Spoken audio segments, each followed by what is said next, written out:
saya Wiri Al-Rahman, Kepala Badan Pelayanan Perizinan Terpadu Kota Medan, melihat bahwa persoalan perizinan di negara kita, saya lihat terlalu banyak jenis izin. Untuk orang memulai usaha, itu izin yang harus dipenuhi terlalu banyak.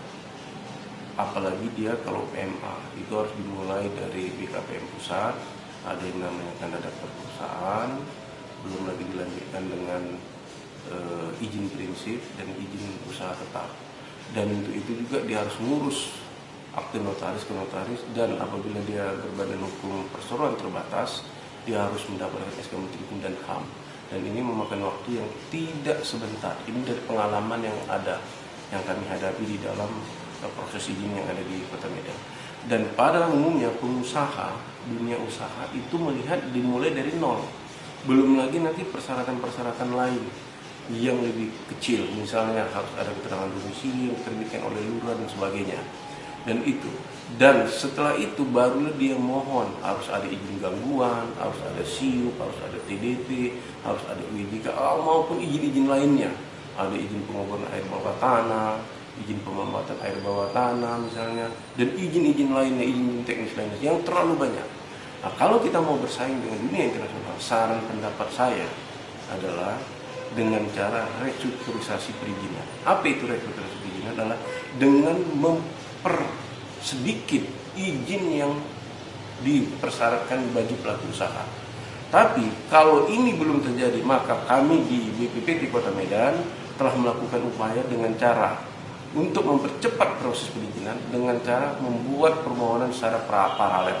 Dan mohon secara paralel, yaitu masa pelaku usaha bisa memasukkan permohonan izin sekaligus. Misalnya izin gangguan, SIUP, izin usaha industri, UIJK maupun TDP sekaligus. Dan Pemko Medan telah menerapkan Undang-Undang 28 tahun 2009, yaitu tentang pajak daerah dan retribusi daerah.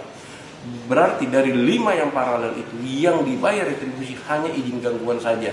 Sedangkan 4 lainnya, SIUP, izin usaha industri, UIJK dan TDP itu gratis, sehingga tidak lagi memberatkan bagi pelaku usaha. Tapi kalau kita mau lebih benar, sebenarnya perlu juga ada restrukturisasi. Misalnya izin gangguan, kalau dia sudah sesuai dengan rencana tata ruang, dia sudah memiliki IMB, dia sudah memiliki izin-izin lingkungan, apakah perlu izin gangguan ada? Contohnya, misalnya di kawasan industri, itu kan perusahaan-perusahaan yang berada di kawasan industri tidak dibutuhkan lagi izin gangguan. Jadi ini kalau kita buat restrukturisasi secara benar, saya kira negara kita akan meningkat rankingnya, bisa menyamai seperti Meksiko. Dan ya saran kami ini perlu pembahasan di interdepartemen. Kenapa? Daerah prinsipnya adalah menjalankan ketentuan peraturan dari pusat. Jadi tidak bisa daerah membuat suatu kebijakan yang bertentangan dari keputusan ataupun ketentuan peraturan yang ditetapkan oleh pemerintah atasannya. Mungkin demikian ya. Untuk lebih baiknya, sebaiknya adalah semua proses perizinan harus dilakukan dengan menggunakan sistem IT yang terintegrasi.